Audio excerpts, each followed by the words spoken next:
예, 지난번에 우리가 이제 환란 후에 어떤 일이 있는지 진노 하나님께서 그러니까 환란 그 후죠. 그러니까 소위 말하면 후 3년 반에 있게 될 일과 그다음에 이제 우리 그리스도인들이 하늘에 올라갔을 때 무엇이 이 지상에서의 환란 기간 동안 7년 동안 하늘에서는 어떠한 일이 있을 것인가, 핵심적인 그리스도의 심판석이라고 하는 것 자세하게 살펴보았죠. 그래서 정말 우리는 기대 반 우려 반이죠. 내가 거기서 정말 하나님 앞에 많은 하나님이 주시는 보상을 누릴 수 있는 반면 이 땅에서의 나의 게으름과 이 땅에서의 나의 잘못된 행실에 의해서는 잘못하면 상급을 받지 못하고 또 지금 상급을 쌓아놓은 상급마저도 우리가 잃어버릴 수 있는 그런 위험도 있다고 말씀을 드렸습니다.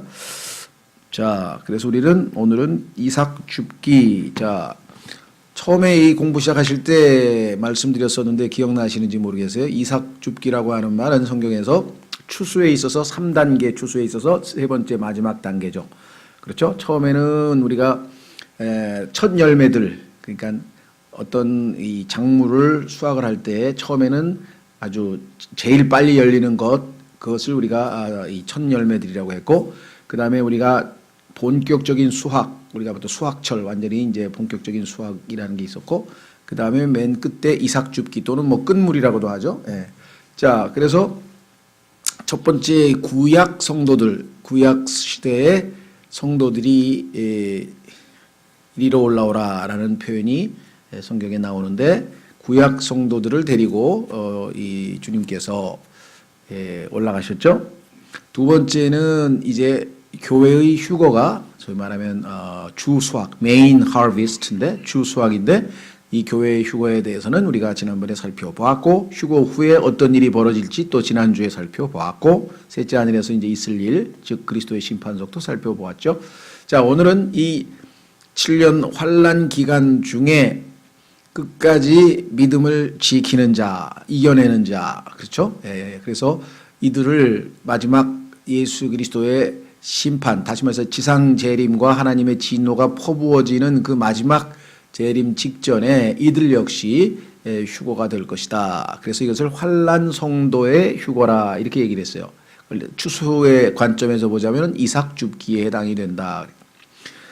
말씀드린 것처럼 성경에 보면 얼핏 보면 마태복음에도 나오지만 휴거가 환란 전에도 있고 환란 후에도 있고 이렇게 두 번에 걸쳐서 있게 되는데 사람들은 이것이 교회 시대의 성도들만 휴거된다라고 하는 한 가지만 알기 때문에 어떻게 휴거가 환란 전에도 있고 환란 후에도 있느냐. 그래서 한 가지를 가지고 논쟁을 벌인다 그랬습니다.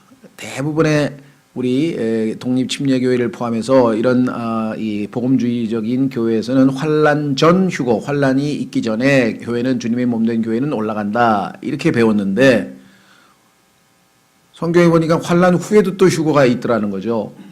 그런데 이것은 교회 시대의 휴거가 아니라 환란 성도들의 휴거인데 대상자가 다른데 그걸 스스로 잘 모르다 보니까 휴거는 환란 통과한 다음에 있네. 그렇다면 우리 그리스도인들도 환란을 통과한다는 얘기가 나오잖아요. 환란 후 끝부분에 휴거가 나오니까 그래서 교회는 환란을 통과하느냐 아니하느냐를 가지고 오랫동안 논쟁을 벌였고 지금까지도 이 논쟁을 벌이고 있습니다. 성경적으로는 우리가 클리어하게 답이 나오죠. 왜? 환란 전의 휴거는 교회 시대의 성도들의 휴거이고 환란 기간 중에 휴거될 사람과 또 순교하는 사람도 있고요. 또 거기서 적그리스도에게 굴복해서 그렇죠. 심판의 대상으로 하나님의 진노의 대상으로 되는 사람도 있고 여러 종류가 있을진데 어떤 사람들을 하나님께서 휴거하느냐. 그래서 이분들이 해당되는 것을 우리는 이삭 줍기라는 제목으로 지금 성경 공부를 하려는 것이죠. 자, 교재로 가시면 175페이지. 우리는 제1장에서 하나님의 첫째 부활이 추수와 연관되어 있음을 살펴보았다. 우리는 또한 첫 열매들과 이게 구약 성도들이죠. 보면은 예수님께서 승천하실 때에 포로들을 데리고 하나님께로 가셨는데 그 포로들이 누구냐면 마귀로부터 예수님께서 빼앗은 포로들일 거 아니에요. 그렇죠? 예, 그들이 구약 성도들이었다라고 성경에 써 있죠. 그게 에베소서 4장입니다. 에베소서 4장에 나오고요. 그다음에 본추수 즉 교회 시대의 휴거는 고린도전서 15장에 나오고 그다음에 데살로니가전서 4장에 나오죠. 가 대환란 전에 있음을 살펴보았다. 이제 남은 것은 세 번째 마지막 단계는 뭐냐? 야곱의 고난 기간 중 7년이죠. 회심하게 될 성도들 죽은 자와 산 자의 휴거이다. 그러니까 교회가 휴거된 이후에 이제 예수님을 믿게 될 사람들 이 이삭 죽기는 땅의 수확물의 추수라고 부른다. 한번 확인해 보겠습니다. 요한계시록에 이 것에 대해서 하나님께서 명칭을 하나 부여하셨는데 뭐라고 부르느냐? 계시록 14장으로 가보겠습니다. 계시록 14장에 가시면 바로 이들에 대한 이야기가 나옵니다. 추수가 나오는데 자 뭐라고 나오나 한번 보겠습니다. 계시록 14장 15절 16절 계시록 14장 15절 16절 또 다른 천사가 성전으로부터 나와 구름 위에 앉으신 분에게 큰 음성으로 외쳐 이르되 주의 낫을 휘둘러 수확하소서. 마지막 이삭 죽기 마지막 끝물이죠. 땅의 수확물이 이거 여기 나와 있네요. 땅의 수확물이라는 표현이 나와 있죠. 예, 땅의 수확물 이게 환란 성도입니다. 땅의 수확물이 이거 주께서 수확하실 때가 이르렀나이다 하니 구름 위에 앉으신 분께서 자기의 낫을 땅 위에 휘두르사 땅을 수확하시느니라. 그 다음에 이제 17절서부터 나오는 이거는 진노의 이제 그 심판이죠. 그래서 17절서부터는 다른 얘기입니다. 그러니까 같은 수확이지만 이것은 이제 땅에서 포도를 수확해서 집 밟아서 하나님께서 마지막 심판하시는 장면이기 때문에 15, 16절까지가 지금 우리가 공부하고자 하는 환란 성도의 휴거에 해당이 되는 것이죠. 자, 그렇다면 다시 교재로 오시면 이것이 환란 성도들의 휴거라는 몇 가지 증거가 있다. 환란 때에 믿음을 지킨 자들이 올라가게 된다. 자, 다음 구절을 보자. 계시록 6장 11절에 보니까 그분께서 그들에게 각각 흰 예복을 주시며 또 그들의 동료 종들과 형제들도 그들처럼 죽임을 당해 그 수가 차기까지 그들이 아직 조금 더 안식해야 한다고 그들에게 말씀하시더라. 자, 여기 보니까 이 구절에서 흰 옷은 순교당한 자들에게 주어지는데 이 순교자들은 희생제단 아래에 있다고 했습니다. 여기 그렇죠? 희생제단 아래. 그런데 희생제단 아래에 있던 사람들이 계시록 7장 9절에서 14절에 보니까 어느새 올라왔어요. 즉 휴거돼서 올라와서 부활해서 올라와서 하늘에 있는 것을 보게 됩니다. 아, 그러니까 이 순교했던 사람들이 올라왔구나, 셋째 하늘로. 자, 그렇다고 한다면 당연히 이 휴거된 것으로 봐야 되겠죠. 예, 위치가 바뀌었죠. 제단 아래에 있던 자들이 셋째 하늘로. 둘째, 이 속량받은 무리는 자신의 예복을 씻었다고 한다. 성경에 보니까 뭐라고 되어 있냐면 내가 그에게 이르되 장로여 당신이 아시나이다 하니 그가 내게 이르되 이들은 큰 환란에서 나와. 자, 교회 시대 이후죠. 왜? 환란에서 나왔다 그랬잖아요. 그러니까 환란을 통과하고 있는 사람들 중에서 이제 믿음을 가지고 있는 사람들이죠. 자기 예복을 씻고 어린 양의 피로 그것을 희게 한 자들이니라. 자, 현대 번역본들과 대다수 주적가들은 이 구절을 삭제하여 각 개인에 의한 씻음이라는 구원의 요구 조건을 없앴다. 이는 하나님의 말씀을 자신들이 제한된 이해력에 일치시키려는 시도에 불과하다. 그러니까 교회 시대의 성도의 구원은 예수 그리스도의 피로 우리의 죄들을 씻는 거죠. 예. 그런데 여기는 지금 예복을 씻었다는 거예요. 그러니까 이게 교회 시대의 성도에게 해당이 안 되고, 즉 환란 시대의 성도에게 해당되는 내용을 교회 시대의 성도에게 해당되는 것으로 꿰맞추기 위해서 성경 구절을 없애버렸다, 지워버렸다 이 말이에요. 교회 시대의 성도들에게는 예수 그리스도의 순수하고 점 없는 의가 주어졌으므로 이들 피상적인 성경 교사들은 어느 시대에나 모두가 동일한 방식으로 의롭게 된다고 생각하는 것이다. 그래서 맞추기 위해서 성경을 지워버렸다. 이들은 성경이 라오디게아 시대의 전형적인 신학자들과 일치하지 않는다고 성경을 비난할 자들이다. 성경에 우리가 맞춰야 되는데 신학자들에게 맞추기 위해서 성경을 고치는 사람들. 문제의 초점은 환난 성도들은 스스로를 더럽히지 않도록 지켜야 하며, 여기 이제 행위적 요소가 들어가야죠. 끝까지 견딘다, 더럽히지 말아야 된다. 그런데 이러한 행동으로 인해 박해를 받아 처형하게 될 것이라는 점이다. 적그리스도에게 순종하지 아니하면 환난 때에는 당연히 순교당하게 되어 있죠. 그러니까 교회 시대의 상황과 환난 시대의 상황을 구분치 못하면 혼돈이 생길 것이다. 따라서 옷을 씻는 행위란 이때 이 시대에 교회에게 주어진 그 영예를 환난 성도들이 스스로 얻게 될 때 그들을 위한 보상의 척도가 될 것이다. 환난 시대에는 우리는 예수 그리스도로 말미암아 거저 은혜를 얻고 구원을 받지만 이 환난 시대에는 믿음으로 뿐만 아니라 끝까지 견뎌서 그렇죠. 자신들의 정결함을 자기의 행위로서 입증하고 지켜야 된다. 교회의 몫인 새 예루살렘에는 또 주목해야 될 것은 이 무리가 성전에서 섬기면서 왕좌 앞에 있다는 사실이다. 자, 이것이 교회 시대가 아니라는 사실을 또 어떻게 알 수 있는가? 교회의 몫인 새 예루살렘에는 성전이 없는 반면 계시록 21장에 가면은 새 예루살렘에는 성전이 없다라고 되어 있는데 이들은 지금 성전 앞에 있다 보니 이건 교회 시대가 아니구나, 성도가 아니구나 할 수 있죠. 성도들의 몫인 지상왕국에는 성전이 있음을 주목해야 된다. 그래서 환난 때의 성도들은 나중에 이 지상에서 새 예루살렘에서 아니고 지상에서 있는 땅에 있는 예루살렘에서 주님과 함께 섬기게 된다. 그래서 교회 시대의 성도하고는 다르다. 이것은 환난 시대의 성도다라고 하는 세 번째 증거, 두 번째 증거이고요. 세 번째, 이것은 환난 성도의 휴거가 분명하다라는 것을 입증하는 세 번째 증거는 14만 4천 명의 증인들은 그들의 사역을 시작하기 전에 인을 받게 되므로 그들의 임무가 완성될 때까지는 죽임을 당할 수가 없다. 계시록 7장에서 하나님의 명령으로 하나님께서 각 지파에서 12,000명씩을 뽑아서 다 인을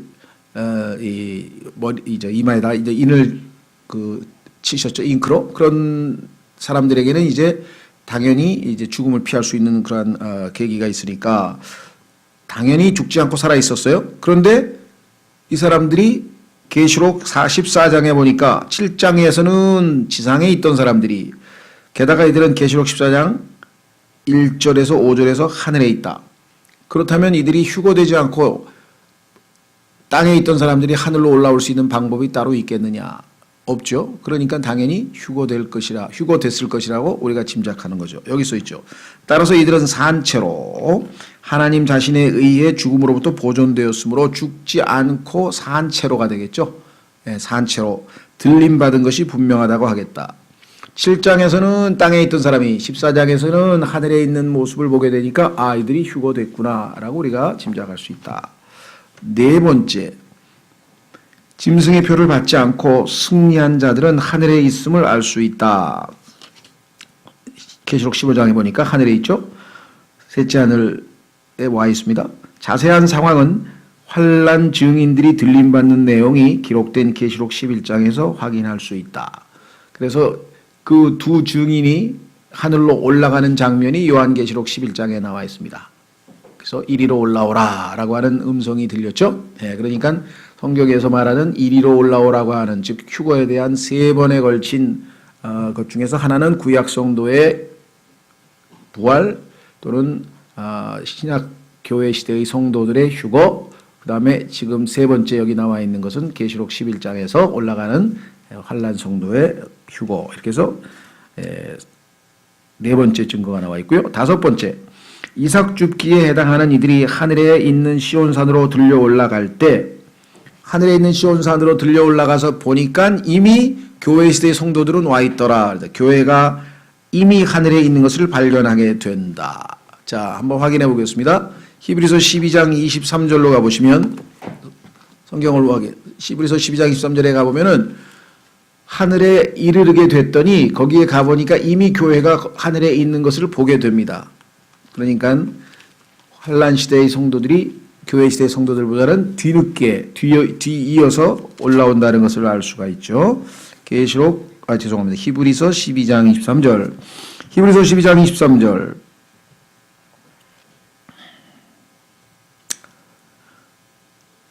22절부터 보면은요. 그러나 너희는 시온산과 살아계신 하나님의 도시 곧 하늘에 있는 예루살렘과 무수한 천사들의 무리와 셋째 하늘에 올라가 보니까 이러한 존재들이 거기에 있는 거예요. 총회와 하늘에 기록된 처음 난 자들의 교회와 모든 것의 심판자 되시는 하나님과 완전하게 된 의인들의 영들과 새 언약의 중재자이신 예수님과 아벨의 피보다 더 나은 것들을 말하는 피 곧 뿌리는 피에 이르렀느니라. 셋째 하늘에 이 환난 성도들이 올라가 보니 이와 같은 것들이 있더라. 그 중에는 교회도 있잖아요. 그러니까 교회 시대의 성도는 이미 올라가 있고 지금 여기 해당되는 사람들은 뒤이어 마지막으로 올라간 세 번째로 올라가게 된 환난 시대의 성도들이다 했습니다. 자, 그래서 교재로 다시 돌아오시면 주님께서는 자기를 자신의 수고의 열매를 인내로 기다리고 있는 농부에 비유하시는데, 농부가 씨를 뿌리고 수확을 하기 위해서 기다리면서 인내하고 있죠. 그 모습으로 하나님께서 자기 자신을 묘사했다. 그분께서 그토록 오랫동안 기다리고 계신 그 열매들이 다름 아닌 그분의 수확물 중 마지막인 이삭 줍기이다. 인 것이다. 그래서 이사야서에 뭐라고 써 있냐면요. 그날에 야곱의 영광이 쇠하게 되고 그의 살에 기름진 것이 야위게 되리니. 이게 환란이죠. 이스라엘 백성들이 굉장히 어려움에 처하죠. 그것은 마치 수확하는 자가 곡식을 거두며 자기 손으로 이삭을 수확하는 것 같겠고 이삭을 모으는 자가 르바임 골짜기에서 모으는 것과 같으리라. 마지막 이삭 줍기와 같단 말이죠. 수확이라 했으니까. 그러나 그것 안에 이삭 줍기를 할 만한 포도들이 남아있을 터인데 지금 이것이 환란 성도들이죠. 이것은 곧 올리브 나무를 흔들 때에 가장 높은 가지 꼭대기에 열매 두세 개가 남은 것 같겠고 얼마 안 되죠. 그래서 메인 하비스트 주 수확은 아니고 이삭 줍기에 해당되기 때문에 가장 밖에 있으면서 열매를 많이 낸 그것의 가지에 4-5개가 남은 것 같으리라. 주 이스라엘의 하나님이 말하노라. 예레미야 6장 9절에도 만군의 주가 이같이 말하노라. 그들이 포도를 따듯 이스라엘의 남은 자를 철저히 주워 모으리라. 이 주워 모으는 것을 우리가 이삭 줍기라 그러죠. 포도 따는 자같이 내 손을 바구니로 거두어 드리라. 이 이삭 줍기는 예수 그리스도께서 가시적으로 나타나 믿는 자들을 가시적인 방법으로 데려가시는 사건과 일치한다. 여러분들 사도행전 1장에서 예수님께서 사람들이 지켜보는 가운데 구름을 타고 올라가는 것을 우리가 보았죠. 예, 그와 같은 방식으로 그들이 이제 하늘로 올라가게 된다. 이때 땅에 있는 모든 자들은 그분께서 지구를 한 바퀴 도실 때 그분을 보게 될 것이다. 그런데 다 올라가는 게 아니라 그 중에 일부만이 데려감을 당하게 된다. 그래서 마태복음 24장에도 일부가 올라가는 장면이 나오죠. 이들 들림받은 자들, 즉 데려감을 당하는 자들은 다음의 모형으로 제시된다. 자, 등잔불에 기름을 간직하고 있는 지혜로운 처녀들과 그렇지 못한 처녀들이 있죠. 그 다음에 자신을 지켜 정결을 유지하는 의로운 자들이 있고 그렇지 못한 자들이 있고요. 그분의 재림을 기다리고 있는 자들이 있고요. 그래서 환란 시대의 성도들로 성경에 예표하고 있는 이 모습이 이 세 그룹이 세 모습으로 나와 있다. 이 모든 구절들은 환란 성도들이 일정한 조건을 갖춰야 한다는 사실과 그렇지 못할 경우 이삭 줍기 때 그대로 뒤에 남게 될 것을 보여주고 있다.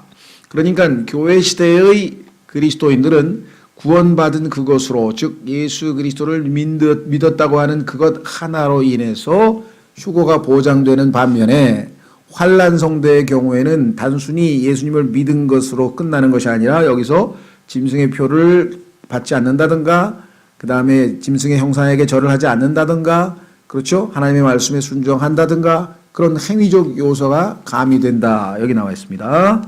이들 구절들은 문맥에서 벗어나 그리스도의 몸된 교회에 잘못 적용되기도 한다. 그래서 교회 시대의 성도들에게 기름이 다 떨어지지 않도록 기름을 채우고 있어라. 기름이 없어진 처녀가 되면 구원을 잃어버린다 막 이런 식으로 잘못된 이야기가 나오는 것은 바로 여기 나와 있죠. 신약의 그리스도인이 구원을 잃어버릴 수 있다거나 휴거되지 못할 수 있다고 가르치기 위해 잘못 사용하고 있는 성경 구절들은 한결같이 환란 시대에 적용될 구절이라는 사실을 반드시 주목하기 바란다. 해당되지 않는데 이미 교회는 휴거되어 올라가 있는데 그 이후에 환란 성도들에게 적용될 구절들을 교회 시대의 성도에게 적용되는 것처럼 오해를 하니까 교회 시대의 성도가 구원을 잃어버릴 수도 있다든가 휴거를 당하지 않고 땅에 남을 수도 있다든가 이런 잘못된 이야기들이 나온다 그랬죠. 우리는 앞서 믿는 그리스도인이 선한 행위를 유지하는 데 실패할 경우 예수님을 믿었는데 정말 누가 봐도 그리스도인답게 훌륭하게 정말 좋은 열매를 맺고 성령의 열매를 맺고 잘 살았다. 이러지 못한 경우 우리가 그렇게 살지 못한 경우는 어떻게 된다 그랬습니까? 그리스도의 심판석에서 보상을 잃는 대가를 치르게 된다. 구원을 잃어버리는 게 아니라 보상, 구원이야 선물로 받았으니까 하늘나라로 가지만 하늘에 갔을 때 하나님으로부터 상급을 받는 사람과 많이 받는 사람과 적게 받는 사람과 못 받는 사람과 거기 가서는 이제 다양하잖아요. 그러니까 이 땅에서 예수님을 믿고 난 이후에 여러분과 저의 삶에 따라 하늘나라에서의 상급의 그 많고 적음이 결정되는 거지 구원을 잃어버린다든가 이렇게 될 수가 없죠. 왜? 예수 그리스도의 보배로운 피가 헛되게 무력화될 수는 없잖아요. 구원은 하나님께서 예수 그리스도를 믿었기 때문에 주시는 선물이기 때문에. 자, 환란 시대는 다르다 그랬어요. 이번에는 선한 행위를 유지하는 데 실패하고 짐승의 표를 받는 자들이 환란 성도의 휴거를 놓치고 어린 양 혼인식에 참석하지 못하게 된다는 사실을 강조하고자 한다. 완전히 다른 결과가 나오죠. 그러니까 교회 시대에 우리가 예수님을 믿었다고 하는 것은 대단한 특권이죠. 그렇죠? 환란 성도를 불러 하늘로 데려가는 사건은 재림 직전에 있게 되며 그래서 아가서에 보면은 부르는 소리가 나오시죠. 나를 따르라고 오라고 부르시는 예수님의 초청 목소리가 들리고요. 이때 이방의 군대들은 무깃도에 모여 있을 것이다. 무깃도라고 하는 그것은요 아마겟돈과 같은 말이죠. 하나는 히브리어와 하나는 헬라어인데요. 그 골짜기에서 마지막 이제 이 전쟁이 있어서 그 전쟁에서 예수 그리스도께서 하늘에서 강림하셔서 우리 그리스도인들 예수님과 함께 지상으로 내려오는 하나님의 군대라 그랬죠. 이것을 성경에서는 요엘서에서 주의 군대라 그래요. 주의 군대. 그래서 주의 군대가 내려와서 이들을 다 멸하게 되죠. 이때 들림받은 자들은 어린 양의 혼인식에 참여할 것이며 자 환란 성도들이죠. 신랑과 동행하는 처녀들로서의 지위를 누리게 될 것이다. 그래서 혼인식이 끝나는 즉시로 계시록에 보면은 예수님께서 이제 지상으로 내려온다. 이 혼인식에 뒤이어 있을 파티는 지상에서 열리게 된다. 자, 성경에 보면은요, 어린 양의 혼인식이 있고, 결혼식, 그 다음에 피로연이 따로 있어요. 이 피로연은 혼인식이라고 되어 있지 않고, 혼인잔치라고 되어 있어요. 그러니까 혼인식과 혼인잔치는 구분해야 돼요. 우리도 그렇죠. 예배, 혼인식과 피로연이 따로 있잖아요. 그런 것처럼 혼인식은 셋째 하늘에서 이루어지는 거고 지상에서 내려와서 이제 그 후에 있게 될 피로연이 있는데 이것을 혼인 서퍼, 메리지 서퍼 다시 말하면 만찬 또는 혼인 잔치 옛날에는 잔치라고도 하고 만찬이라고도 했는데 이제 여기에 대해서는 성경에서 정확한 답이 나와 있질 않아요. 그런데 지금 여기 이 제임스 낙스 목사께서는 천년 왕국이 바로 우리의 피로연에 해당된다라고 해석을 하는 거예요. 그게 성경적으로 정확하게 그게 답이다 이렇게 단정을 짓지는 않습니다. 그런데 그럴 가능성도 있다는 거죠. 그러니까 성경에서 그 천년 왕국에서 우리가 예수님과 함께 누리는 그것을 얼마나 행복하고 즐거운 시간이에요. 그죠? 천년 왕국이. 그래서 그것을 피로연으로 해석을 하는 겁니다. 여기 나와 있죠. 이 혼인식의 뒤에 있을 파티는 지상에서 열리게 된다. 이것이 바로 어린 양 혼인 만찬. 혼인식은 하늘에서, 혼인 만찬은 지상에서. 이거는 성경적으로 맞는 말인데 그 혼인 만찬이 천년 왕국이냐 아니냐는 이분은 천년 왕국이라고 주장을 하는 겁니다. 또 그렇게 안 생각하시는 분도 있을 거예요. 이 파티는 영광스러운 축제이며 천년간 지속한다. 많은 주석가들이 혼인 만찬이 하늘에서 열릴 것이라고 가르치나, 그러니까 혼인식과 혼인 만찬 두 가지 다 하늘에서 열릴 것이라고 가르치는 분들이 있는데, 만약 그 피로연이 지상 왕국에서 열리는 것이 아니라면 이 잔치에 몰래 들어오는 자들이 있을 것이라는 사실은 설명할 수 없게 된다. 그러니까 자격 없는 자들이 몰래 들어와서 쫓겨나는 장면이 마태복음 22장에 나오는 것을 보면 하늘에서 혼인잔치가 열릴 일은 없을 것이다. 그래서 이분은 혼인잔치는 지상에서 열리게 된다. 그리고 실제로 지상에서 신랑 신부가 돌아오는 것을 맞이하는 친구들의 모습이 아까 이 기름 준비한 처녀들로서 나오잖아요, 성경에. 그런 의미에서 봤을 때는 맞는데, 이분 주장처럼 성경에서 말하는 어린 양의 혼인 만찬이 곧 천년 왕국 때를 말하는 거냐, 그거는 이제 그럴 수도 있고 아닐 수도 있고, 정말 성경에서 정확하게 그걸 딱 답으로 우리에게 알려주고 있지는 않는 겁니다. 자, 이제 두 번째 테마는요, 이스라엘 민족의 회심. 자, 드디어 이스라엘 민족이 예수 그리스도를 초림 때에 십자가에 못 박았던 그러한 자들이 마음을 돌이켜서 예수님을 맞이하는 장면이 나옵니다. 그래서 예수님을 맞이하는데요. 그래서 이것을 이스라엘 민족의 회심이라고 그랬습니다.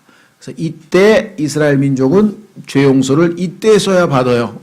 초림 때 우리는 예수님을 구원자로 받아들인 사람은 이미 2000년 전에 예수님을 영접해서 다 죄사함을 받았는데, 유대인들은 예수님을 거부했다가 이 마지막 때에 회심함으로 이때 그들의 죄들이 말소될 것이다 라고 성경에 기록됐죠. 자, 환란 성도들이 많은 무리가 지켜보는 가운데 하늘로 휴거될 때 그들은 주 예수 그리스도를 바라보게 될 것이다. 성경에서 그들이 찌른 분을 바라보게 될 것이라고 성경에 써있죠. 스가랴서 12장 10절에 보면은 우리가 찌른 그분을 바라본다. 계시록에도 나와 있고요. 이때 혹은 그로부터 잠시 후에 한 천사가 사람들로 하여금 하나님을 두려워하고 그분께 경배하라고 촉구하는 영원한 복음을 선포하게 될 것이다. 자, 지난 7년 동안에는 무슨 복음을 전했냐면요, 천국 복음, 예수님께서 오셔서 이 왕국 복음이라고 하죠. 예수님께서 오셔서 천년 왕국을 세우신다라고 하는 그 왕국 복음을 전했는데, 유대인들에게 이제 끝날 무렵에는 천사들이 영원한 복음이라고 하는 복음을 전하는데, 그것은 이제 하나님이 곧 예수님이 곧 재림하시기 때문에 그분을 두려워하라라고 하는 내용으로 되어 있어요. 한번 보세요. 자, 계시록 14장 6절 7절에 보면요, 이 셋째 그 천년 왕국 시작 직전에 선포되는 이 왕국 복음은 영원한 복음은 특징이 뭐냐면 그분을 두려워하라. 하나님의 은혜의 복음, 여러분과 제가 요즘에 오늘날 교회 시대에 믿고 구원받은 그 하나님의 은혜의 복음과는 완전히 내용이 다른 내용인데, 그 내용은 뭐냐? 두려워하라 그래요. 주를 두려워하라. 자, 한번 확인해 보겠습니다. 14장 계시록 14장 6절 7절 계시록 14장 6절 7절 또 내가 보니 다른 천사가 하늘 한가운데로 날아가는데 그가 땅에 거하는 자들 곧 모든 민족과 족속과 언어와 백성에게 선포할 영존하는 복음. 그죠? 복음의 이름이 영존하는 복음인데, 영존하는 복음을 가졌더라. 그가 큰 음성으로 이르되 하나님을 두려워하고 그분께 영광을 돌리라. 이게 복음의 내용이에요. 지금은 뭐예요? 주 예수 그리스도를 믿으라. 그리하면 너가 구원을 받고 내 집이 구원을 받으리라. 이게 아니야 지금. 그분의 심판의 시간이 이르렀으니 하늘과 땅과 바다와 물들의 근원들을 만드신 분께 경배하라 하더라. 그러니까 복음의 내용이 완전히 다르죠. 영원한 복음의 내용은 누구를 두려워해야 돼요? 하나님을 두려워하고 하나님께 영광을 돌려야 돼요. 왜? 그 모든 천지 창조를 하신 분께 경배를 해야 돼. 그것이 올바른 복음이야 이때는. 자, 다시 돌아옵니다. 교재로. 그런데 이 복음은 주 예수 그리스도를 믿으라. 그리하면 네가 구원을 받을 것이다 라는 메시지와는 아주 다르다. 그렇습니다. 이 복음을 전하는 천사는 왕께서 땅 위에 눈에 보이는 하늘의 왕국을 곧 세울 것임을 선포한다. 따라서 이 왕을 두려워하고 경배하라. 끔찍한 환란 때의 심판들이 끝나갈 무렵에 드디어 마지막 이제 환란이 클라이맥스로 향하죠. 살아남아 있는 모든 이스라엘 사람들은 그들의 죄에서 회개하고 하나님을 찾을 것이다. 이때 이스라엘 민족 전체가 마치 한 사람인 것처럼 다시 태어나게 될 것이다. 민족적으로, 집합적으로. 왜냐? 이스라엘 민족은 하나님께서 individually, 개개인 한 사람 한 사람 우리 시대의 교회 시대의 성도처럼 다루는 것이 아니라 민족 전체를 하나로 집합적으로 해서 a nation, 한 민족, 그 다음에 a son, first son, 하나님의 맏아들이라 그랬어요. 하나님의 맏아들. 그러니까 한 명 한 명이 맏아들이 아니라 전체가 집합적으로 하나님에게 한 명의 아들로 여겨질 것이다 라고 성경에서 말씀을 했다 이 말이죠. 자, 그렇기 때문에 이들이 하나님 앞에 민족적으로 배교해서 죽은 자 같이 되었다가 드디어 회개하고 돌아설 때에도 한 아기로 해석하는 하나로, 그래서 여기 나오죠. 마치 한 사람인 것처럼 다시 태어나게 될 것이다. 이 회심은 전적으로 하나님의 역사로 이루어진다. 그렇습니다. 그래서 에스겔에서 보니까 하나님께서 바람에게 명령을 내려서 죽은 뼈에게 들어가서 생명이 붙고 살이 붙고 해서 이스라엘 민족이 다시 살아나는 모습을 죽은 시체가 일어나는 모습으로 예수님께서 비유하셨죠. 예. 이때 이스라엘은 용서받고, 자, 아까 말씀드렸습니다. 이제서야 예수님 재림하시는 그 순간에야 이스라엘은 이제 용서를 받아요. 우리와 달리 정결하게 되고, 우리는 예수님을 믿는 순간에 이미 보배로운 피로 정결하게 됐었죠. 칭의, 이때 의롭게 돼. 우리는 예수님을 믿는 게 우리 교회 시대의 따고는 완전히 다른 얘기를 합니다. 죄들이 지워진다라고 했고, 우리는 예수님을 믿는 순간에 죄들이 제거됐죠. 불법이 제거되고, 그리고 믿음이 아니고 죄송합니다. 마음이요, 마음. 마음과 생각에. 옛날에는 돌판인데 지금은 마음과 생각에 하나님의 율법이 기록되는 축복을 받는다. 마지막 이스라엘 백성들의 회복이죠. 이것을 이스라엘 민족의 회심이라 그래요. 그런데 이스라엘이 받게 될 이 축복들을 빼앗아 교회 시대의 성도들에게 적용함으로써 엄청난 해악이 발생했다. 이 모든 것들을 교회 시대의 성도에다가 막 적용시켜버린 이들 축복들이 그리스도인들이 받는 축복과 짝을 이루기는 하나. 그렇습니다. 우리도 용서받았고 우리도 정결케 됐고 여기 다 맞아요. 그런데 여기 나와 있는 구절들은 우리에게 해당되는 게 아니에요. 이들 성경 구절들의 문맥은 신약 그리스도인들에게 주어진 바울의 교리들과 조화를 이루지 못하고 있음을 주목해야 한다. 필자 외에 또 다른 누가 내 의견에 동조할지는 모르겠다. 자, 한번 확인해 보겠습니다. 히브리서 8장과 10장을 비교해 보면 금방 이해가 돼요. 똑같은 이야기를 하는데 하나는 교회 시대의 성도에게 해당되는 것이고 하나는 환란 때의 이스라엘에게 해당이 된다. 어떻게 알 수 있는가? 히브리서 8장.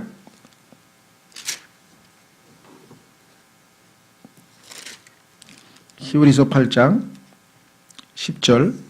히브리서 8장 10절은 이스라엘 민족에게 해당되는 내용이에요. 한번 보세요. 히브리서 8장 10절.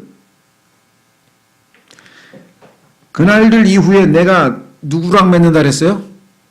이스라엘 집과 맺을 언약은 이것이니, 이게 예수님 재림 때에 이스라엘이 회심하기 때문에 이스라엘이 마음을 돌이켜서 회개했을 때 새로 맺게 될 언약이에요. 왜? 이스라엘은 2000년 전에 예수님께서 십자가에서 죽으실 때 새 언약을 체결하려고 했더니 그 언약을 거부해버렸잖아요. 그래서 이제서야 지금 다시 체결하는 거예요.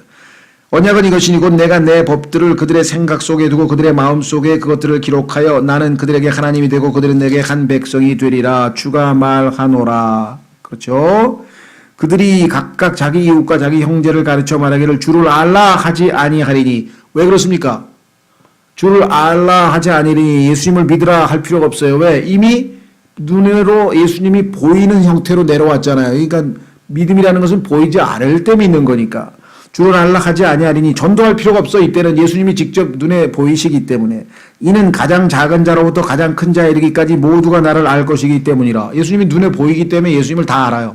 그런데 내가 그들의 불의에 대하여 긍휼을 베풀고 다시는 그들의 죄들과 그들의 불법들을 기억하지 아니하리라 하시느니라. 그분께서 새 언약이라고 말씀하심으로써 첫 언약은 낡은 것으로 만드셨으니 이제 쇠하고 낡아지는 것은 곧 사라지리라. 자, 이스라엘과는 새 언약을 체결하려고 2000년 전에 예수님께서 십자가에서 피를 흘리셨으나 그들이 그 계약을 거부하고 예수님을 거부했죠. 결국은 그 언약의 혜택은 누가 받았어요? 우리 신약시대의 그리스도인들이 그 언약의 혜택을 먼저 누리게 됐다. 자, 10장으로 가보겠습니다. 똑같은 얘기가 우리에게 해당되죠. 우리는 새 언약을 받아들였기 때문에 이미 우리에게는 이 약속이 다 이루어진 거죠. 히브리서 10장 16절. 히브리서 10장 16절. 그날들 이후에 내가 그들과 맺을 언약이 이것이라. 아까는 이스라엘 집이라 그랬는데 지금은 뭐라 그랬어요? 이스라엘 집이 아니고 그들이라 그랬죠. 그들. 주가 말하더라. 내가 내 법을 그들의 마음속에 두고 그들의 생각 속에 그것들을 기록하리라 하신 뒤에 또 내가 그들의 죄들과 불법들을 다시는 기억하지 아니하리라 하셨느니라. 이제 이것들의 사면이 있는 곳에서는 다시는 죄로 인하는 허물이 없느니라. 이미 우리에게는 단번 속죄로 모든 것이 다 이루어졌잖아요. 그러니까 히브리서 10장의 내용과 8장의 내용은 같으나 하나는 10장은 우리에게 해당되는 것이고 이미 이루어진 성취된 것이고 하나는 이스라엘 민족에게 재림 때에 이루어질 미래의 이야기라는 거죠. 자, 다시 돌아옵니다. 교재로.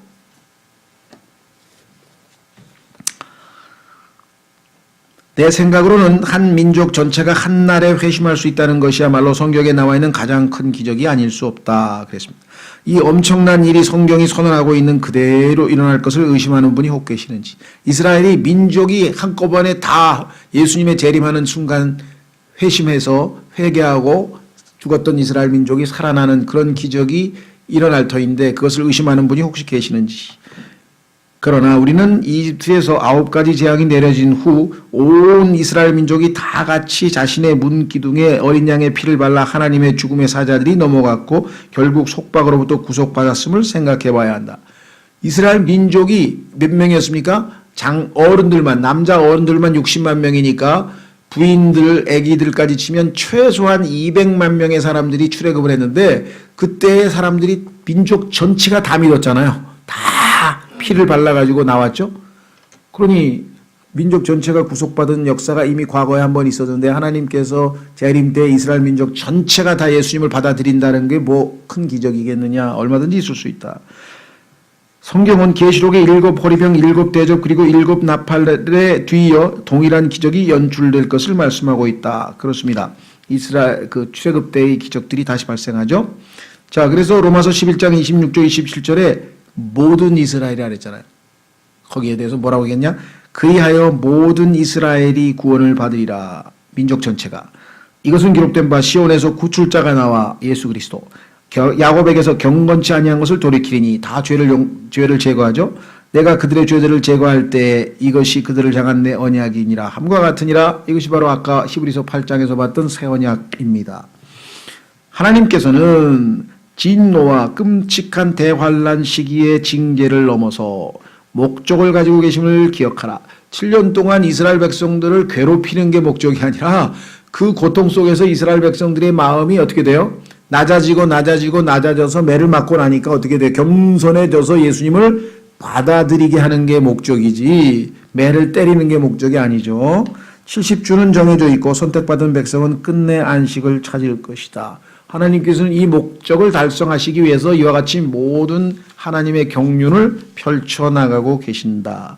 에스겔 37장에서 선지자는 마른 뼈들이 가득한 골짜기의 한가운데 서게 된다. 자, 써있는 대로 한번 읽겠습니다. 이것이 바로 이스라엘 민족이 회심해서 예수 그리스도로 말미암아 새로운 출발을 하는 장면입니다.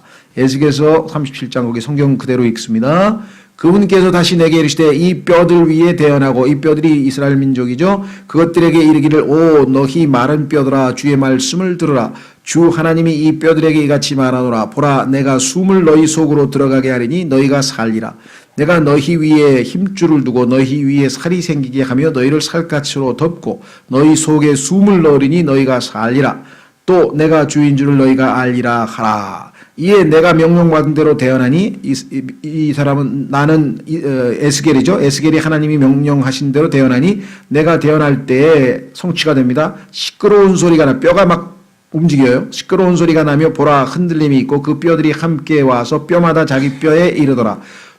내가 또 보니 보라 힘줄과 살이 그 뼈들 위에 생기며, 이것은 죽은 생명이 죽은 시체가 살아나는 모습을 통해서 죽었던 이스라엘 민족이 살아나는 것을 상징적으로 설명하고 있죠.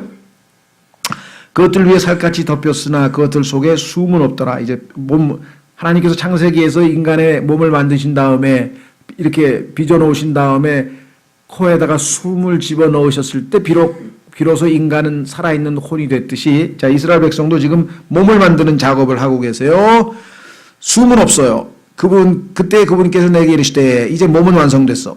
사람의 아들아 바람에게 대언하라. 바람에게 대언하여 이르기를 주 하나님이 같이 말하노라. 오 숨아 네 바람으로부터 와서 이 죽임당한 자들 위에 숨을 불어 그들이 살게 하라. 하나 이에 내가 그분께서 명령하신 대로 대언하였더니 숨이 그들에게 들어가 그들이 살아서 자기 발로 서는데 심히 큰 군대더라. 그렇죠?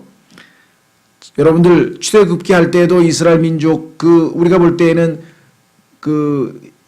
정말 걸어서 오합지졸 같이 걸어 나온 것 같지만 하나님께서는 자신의 군대라고 성경에서 말씀했어요. 이스라엘 민족이 출애굽할 때도 하나님께서 그것을 군대라고 하는 호칭을 썼거든요.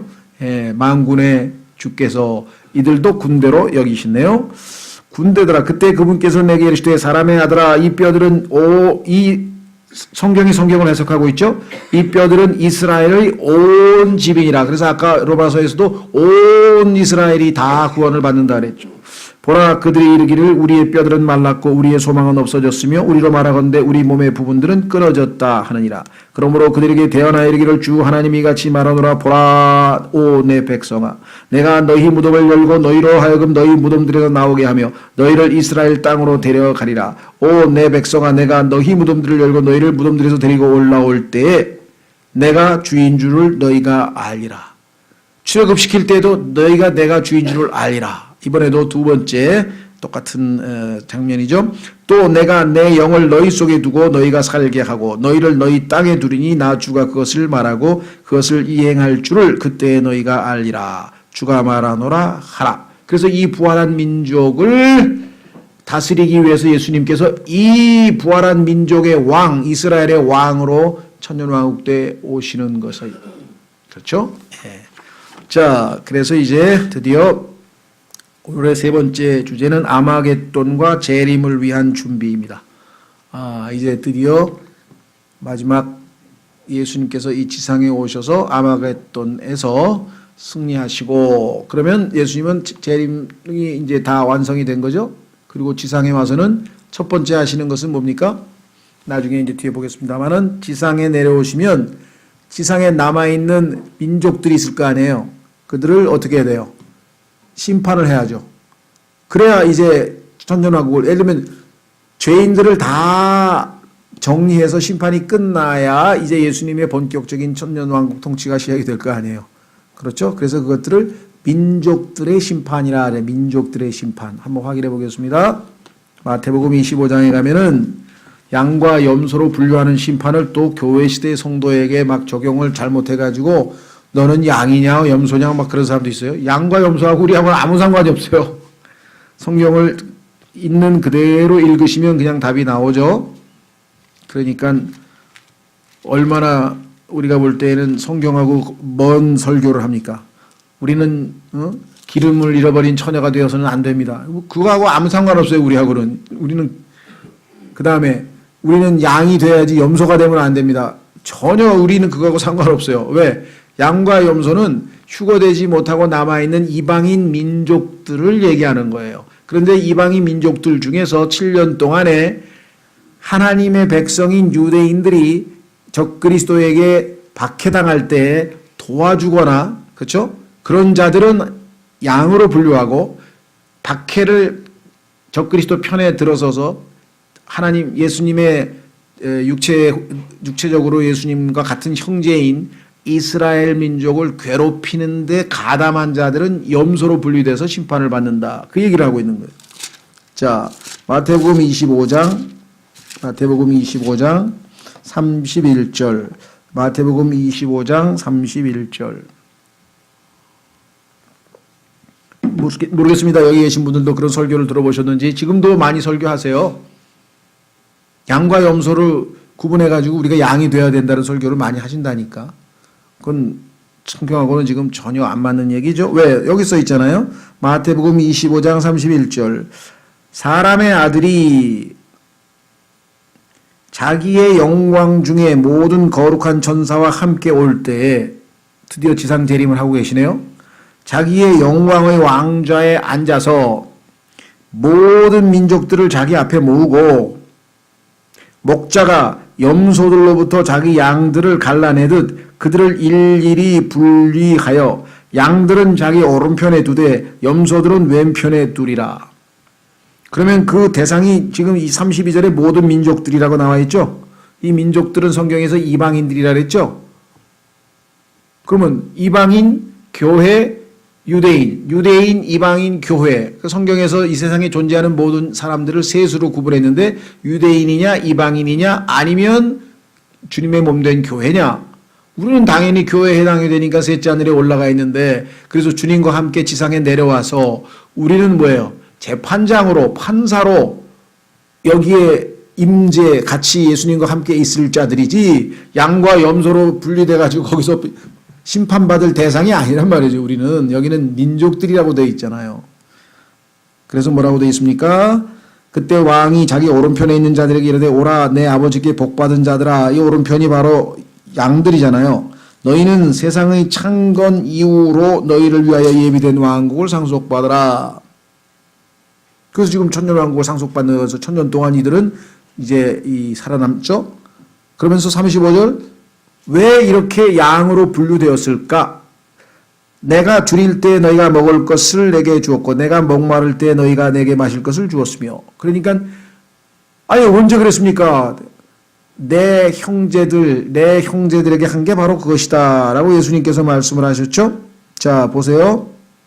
40절 왕이 그들에게 대답하여되 진실로 내가 너희에게 이르노니 너희가 내 형제들 중에서 이때 형제는 영적인 형제 아닙니다. 영적인 형제는 여러분과 제가 예수님의 형제고요. 여기서 얘기하는 것은 육적인 형제인 유대인들이죠. 가장 작은 자 하나에게 그것을 행하였은즉 내게 하였느니라 하고.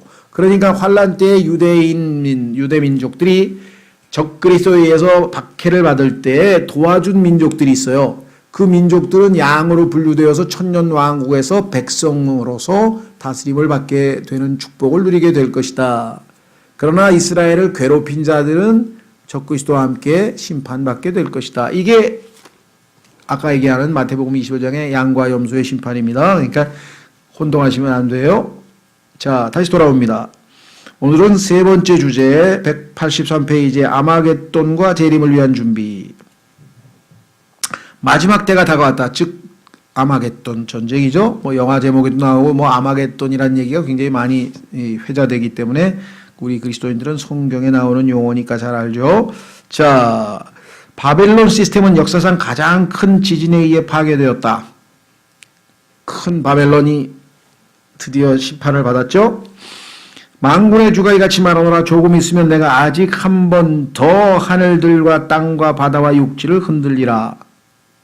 한 번 더, 두 번째로 또 내가 모든 민족들을 흔들 터인즉 모든 민족들이 바라는 바가 이르리니 내가 이 집을 영광으로 채우리라. 만군의 주가 말하노라. 자, 어마어마한 지진이 일어났습니다. 그래서 이 엄청난 지진이 일어날 때 땅의 우상 숭배자들은 동굴과 지하 대피시설 그리고 지하 피난처로 달려가 이 재앙으로부터 벗어나 보려고 할 것이다. 이들 동굴에 거하게 될 자들은 형상과 거짓 신들을 두더지와 박쥐들에게 내던져서 이러한 가증한 것들을 자기들이 갖고 있었다는 것을 주님께서 찾지 못하게 하시기를 바랄 것이다. 이들도 속으로 하나님께서 가장 증오하고 싫어하시는 것이 우상이라는 것을 알아요. 그러다 보니까 예수 그리스도의 재림, 즉 하나님께서 지상에 내려오시게 되면 자신들이 그러한 것을, 즉 우상들을 지니고 있다는 것을 알게 되면 얼마나 큰 벌을 받겠어요. 그러니까 그거를 동굴에서 다 던져버린다. 마치 안 가지고 있는 것처럼. 여러분들 리브가가 아버지 형상을 훔쳐가지고 가지고 오다가 그렇죠? 아버지가 찾으러 와서 막 뒤지니까 말 안장 밑에다가 낙의 안장 밑에다가 숨겨놓은 거 여러분들 성경에 보면 나오잖아요. 그렇죠? 그런 식으로 이들도 지금 자기들이 그런 우상에 연루됐다는 사실을 알게 되면 주님이 보게 되면 크게 심판받을 것을 두려워서 그렇게 할 것이다 라고 성경에 이사야서에 기록도 있다. 2장에 거기 나와 있죠. 확인하시면 뭐 성경을 읽어보시면 되고요. 이 지진은 이삭 줍기와 동시에 일어날 것이며, 그러니까 환란 성도의 휴거가 일어나는 순간에 이 지상에서는 어마어마한 지진이 일어나는데 예루살렘의 10분의 1이 무너진다. 10분의 1이. 7,000명이 죽을 것이며 유대인 남은 자들은 영원한 복음에 순종할 것이다. 이제 이때 죽지 않고 남은 사람들은 드디어 뭐예요? 예, 하나님을 두려워하고 하나님을 경배하라고 하는 그 마지막 영원한 복음에 순종을 하게 되죠. 천사가 끝이 다가왔음을 선포하고 계시록 10장에 또 다른 천사는 이 세상의 왕국들이 주의 왕국들이 되었음을 선언할 것이다. 자, 이 세상의 왕국들과 그 다음에 주의 왕국. 자, 보세요. 누가 어디 갔어요? 계시록 11장 15절. 계시록 11장 15절에 가면 예수님의 재림하시는 순간 이 지상에 있는 모든 왕국들. 자, 지금은 뭐 왕이 있는 나라가 많지 않죠.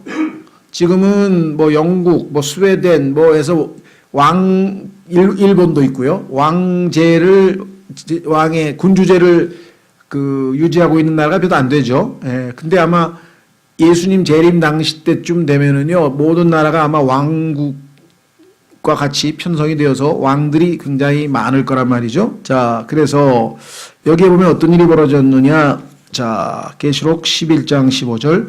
일곱째 천사가 나팔을 불매 하늘에 큰 음성들이 있어서 이르되, 드디어 선언합니다. 드디어 어떻게 됐어요? 이 세상의 왕국들이 kingdoms of this world, 이 세상에 많은 왕국들이 있는데 이 왕국들이 우리 주와 그분의 그리스도의 왕국들이 되었고, 하나님의 왕국, 하나님의 아들인 그리스도, 그래서 우리 주와 그분의 그리스도의 왕국들이 되었고 그분께서 영원 무궁토록 통치하시리로다 하니. 그래서 드디어 이 땅에 있는 모든 왕국들의 주인이 바뀌었어요. 원래는 이 일을 언제 하시기 위해서 오셨냐면 초림 때 하시기 위해서 오셨죠, 사실은. 그렇죠. 초림 때 오셔서 그 일을 하시고자 했으나 유대인들이 예수 그리스도를 왕으로 받아들이지를 않고 거역을 했기 때문에 이게 이스라엘 민족을 회개시켜서 하나님 예수님을 자신의 메시아로 받아들이는 마음 상태가 되어야, 그렇죠. 백성이 마음이 준비되지도 않았는데 어떻게 왕이 등극을 하겠어요. 그래서 2000년 동안 왕국이 연기가 됐잖아요. 그렇죠. 자, 그래서 다시 돌아옵니다. 교재로. 주의 왕국들이 됐음을 선언할 것이다. 아담은 지구를 다스릴 통치권을 받았으나 창세기 1장 28절에 분명히 아담은 왕이었다는 것을 알 수가 있죠. 그렇죠? 하나님께서 그에게 다스리라고 명령하고 있잖아요. 그러면 이 땅을, 지구 전체를 다스리고 생육하고 번성해서 정복하고 다스릴 책무를 받았다면 왕이죠. 그래서 아담 the first, 아담은 사실은 왕이라는 사실을 알 수 있습니다. 어떻게 알 수 있는가? 우리가 뭐 성경을 보면 알 수 있고요. 또 왕이라는 용어가 나왔나 한번 확인해 보겠습니다. 시편